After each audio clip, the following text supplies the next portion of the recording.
இந்த நாடாளுமன்ற தொகுதி மறுவரைவு டீலிமிட்டேஷன் என்பது இன்றைக்கு நாடாளுமன்ற வாக்கெடுப்பில் படுதோல்வியை அடைந்திருக்கிறது.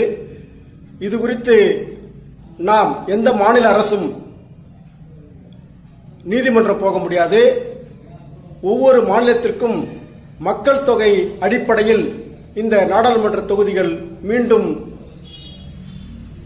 உறுதியாக அதிகப்படுத்தப்படும்.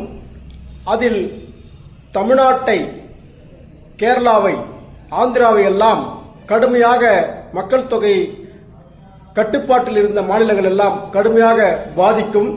எனவே இதை அனுமதிக்க கூடாது என்று அனைத்து ஜனநாயக சக்திகளும் ஒருமித்த குரலில் இந்த சட்டம் இந்த தேர்தல் காலத்தில் கொண்டு வந்ததை கடுமையாக எதிர்த்தனர். அதன் விளைவாக நாடாளுமன்றத்திலும் அது தோல்வியை சந்தித்திருக்கிறது.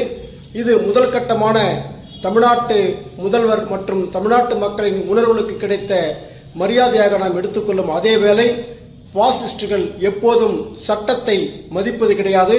அவர்கள் கொல்லைப்புறம் வழியாக மீண்டும் கொண்டு வந்து இதை எப்படியேனும் திணித்துவிட மீண்டும் ஒரு சந்தர்ப்பத்தை பார்ப்பார்கள்.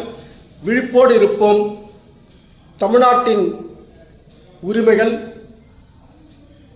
தென் மாநில மக்களின் உரிமைகள் எல்லாம் பறிக்கும் இந்த டீலிமிட்டேஷன் என்கின்ற இந்த பாசிச சர்வாதிகார சட்ட மசோதாவை தொடர்ந்து விழிப்போடு இருந்து முறியடிப்போம். மறக்காம சர்ப்ரைஸ் பண்ணுங்க. Thank you.